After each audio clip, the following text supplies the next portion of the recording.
history in the making, healing to be awakened. Yeah, you are the star of your story at Let's Talk and Grow with Miss Roshumba. You know, my son is born on a Wednesday. Seen and felt because they are the largest group. And so my we got your back. No, we're not perfect.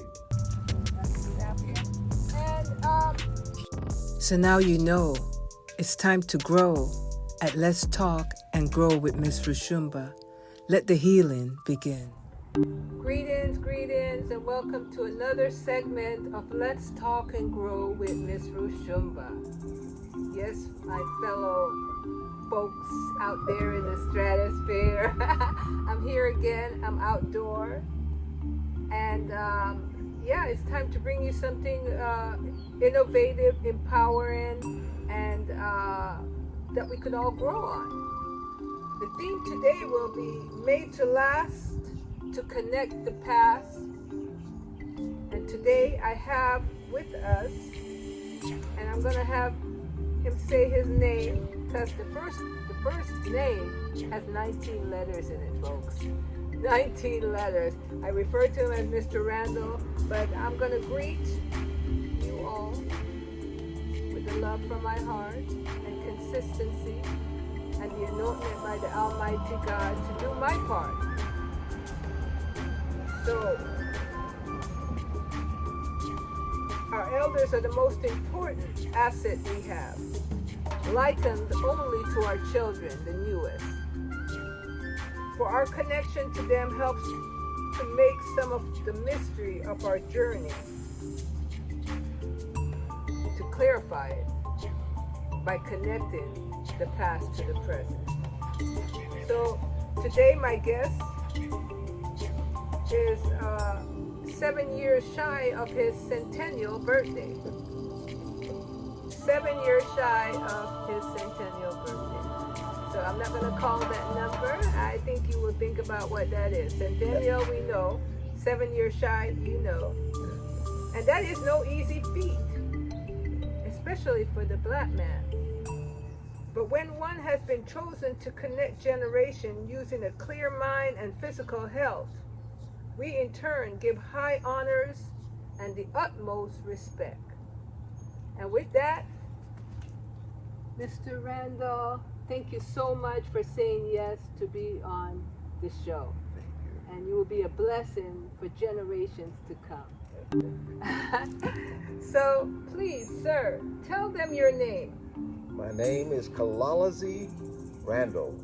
Challoughlzilczise Randle. Now, it seems simple, but like I said, that first name has 19 letters in it. You will see it on the ticker, how it's spelled out. So, let's go right into questions and answer sessions, okay?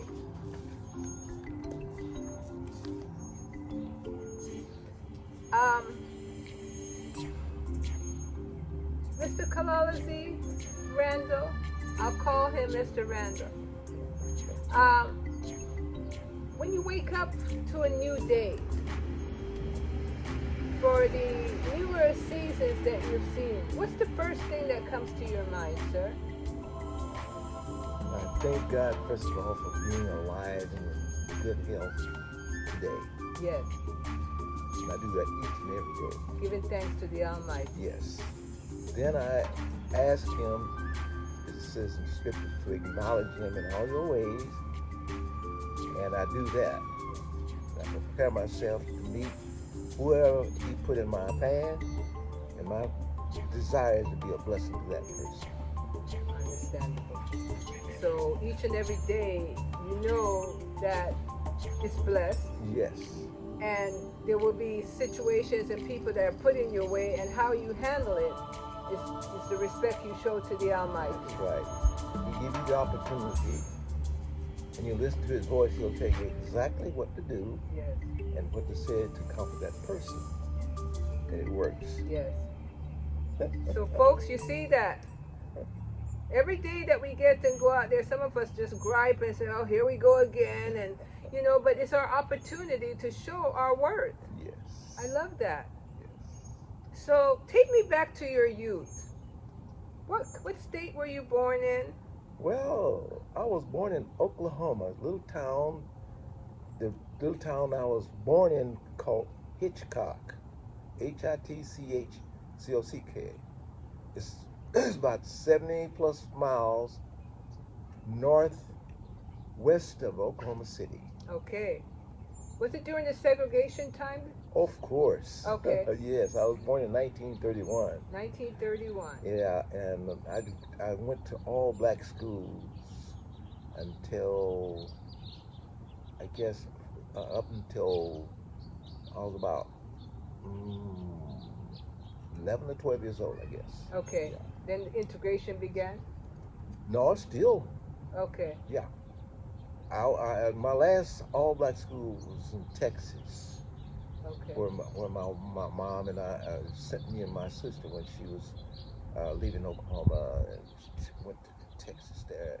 And then from there, I went to Kansas, and I was there until I was for about 2 years. And that was my first white school I was in, Okay. and we were only 2 or 3 of us in that whole big old school because Okay. of my father's job. Okay. Okay. And are you from a sharecropping background at all? Oh, we didn't sharecrop, but we lived on people's property back then. Then during that time, they called WPA, Workmen's Public Administration, Yeah. where my father worked, was building roads, and it was just coming out. I guess it was coming out of the Depression at that time. Okay. So it was out of that thing in just a few years. Right. But that's what happened after that. Okay. Yeah. Because Depression was about 1929, wasn't it? Yes, it was. Okay, Yeah, and we you were got on born the tail end. 1931. Yeah, 31, yes. So the effects of it took quite a few years. Yes, it did. Yeah, we did what we had to do.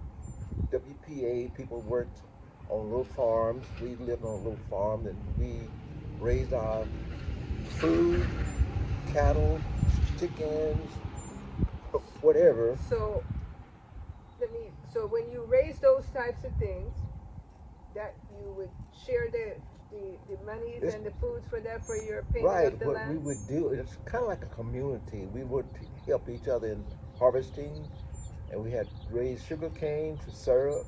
Yes.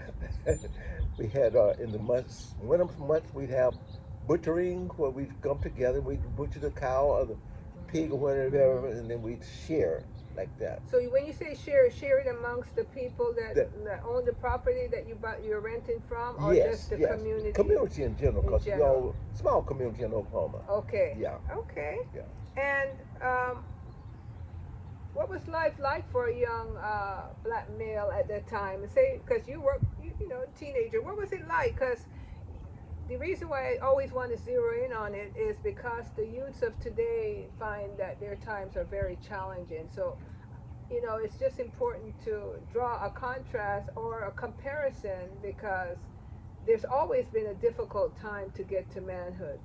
Wouldn't you say? I would, yes, indeed so. Especially if you're of African descent, African American descent. Do you prefer this African American descent or Negro? Because some people just like, I'm not African. You know what?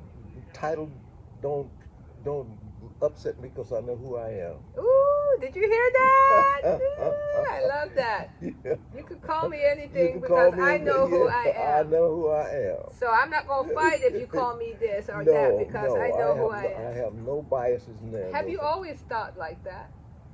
No, but it's only after my new conversion in when I got out of the military, I had to go through my combat, and I got reborn again. Okay. The child of God. I could accept that, because I was a very bitter person prior to that. Prior to that time. And that's why I wanted to touch bases to what it was like as a young man, because maybe from those times is where the bitterness came into play. Yeah. What was it, the bitterness coming from, would you say? Of not being accepted for who I was, and I had to do extra to prove that I was worthy. And that's a lot of weight to put on any young man. Yes. Yes. Yes. Yeah. And that's similar to what is happening in it seems like a generational thing. Nothing has really changed from that. A matter of fact, I recently had a young man that happened to be my son. He just turned 25, and he said to me, it's, a black young man cannot just be on the street standing there pondering or anything. He has to be going to a store, coming from a store. And he recently, because we're in the years of electric cars, so he's getting his car charged, and he happened to be throwing the garbage in that he cleaned the car out in the bin. And one of the persons there, the security says, "What are you doing here?" He says, "I'm charging my car." And they said, I guess they didn't believe him. Maybe they wanted him to go and start it up or something, but next thing you know, the police was there. Yeah. So when you say just being able to be was a very difficult time during those times, Yes. the effects of it is what caused you to go become in the military? Well, that is, I also say I'm a ghetto brat because I have experience of living in the projects. You hear that? He says he's a ghetto brat. Yes. Okay. And at that time, there was gangs around there, but I was the type of person I always wanted to plot my own path. You were a leader. So I was not a follower, nothing like that. I had just a few friends that we didn't do that thing, so we didn't veer into the gang thing. Right. And I came close to taking somebody's life at the age of 18. Okay. And that's what made me, I said, this is getting too close. I don't want, and first of all, my mother was a single parent for 2 children, me and my sister. And we came from Oklahoma in 1940, but south, I should say, in 1942. Mm-hmm. And we moved to Bakersfield at the age of 13. I was 13 years old. Okay. And that's when I got shocked again because I was in another all-black school. Okay. and my mother being single I felt very responsible being a help to her. Yeah, because you're the oldest? I'm the oldest. And yes. you're a male? I'm a male. The only one in the family at Only, the time? yes. Yeah. And at that time, if you were, I worked in the fields. I did hard work. Yes. I did all the picking cotton again. So you did pick some cotton? Oh yes, at the age of 17, I was doing 400 pounds a day. Huh. At $3 a pound. $3 a pound, And 400 pounds. That's right. And that money all 5 days, that money went to my mom. Okay. On Saturday, I would work a half a day and give her part of that. In the last sack of cotton, that was my spending money. Wow. I gave it all to support. So the importance of family working together Absolutely. was very clear. Yes. Nobody said, it's my money, Mom, I'm going to do what I want. No, I was always raised to try to make your own stuff, and I did. I mean, I was a person, I didn't beg nobody for anything. I was a person that was, I guess I was too proud to beg anybody anyway. And not only that, I wanted to have control of what I had. Yes. So I was raised that way from a child. So part of that money was to take care of the family and also pay for the land that you resided on, maybe? We rented. We were rented. Too poor. We didn't. That was before we rent. That's before we got a chance to go to the project. Right. So from there to the project. Yeah. But the cotton allowed you to, your mom to pay for the land. That was part of it. Right. Yeah. Yeah. That's why they call it sharecropping. Yeah. You do the crop, and you share it, and you get to live on the land and grow your food. Yeah. Okay, and so the propellant into manhood came when you came to that position. Was it around there that happened, or is it after you moved to Texas? That was that. That's moved to California. To California. I left East, and at the age of 12, that's when I came here in California. Okay. Bakersfield. Okay. And that's where I started. Bakersfield, California. And then it's Bakersfield, and it is hot. Will bake you. Yeah, that's probably why they call it. I never thought of that, but yeah, it's kind of right in the central of California. Right. And, a lot of people may not know, especially the young youths, the greatest migration that ever occurred in America was African American leaving the South. Yes, yes. It was a man by the name of Isidore Francisco. He came out here from Boley, Oklahoma. Mm-hmm. He went back. He became a contractor for a labor contractor, and he went back to Oklahoma and brought a bunch of the older people from Bakersfield there to work on the farm labor. You know, So they picking took them cotton. from California back to the Yes. South to work older people. Yeah, their whole families.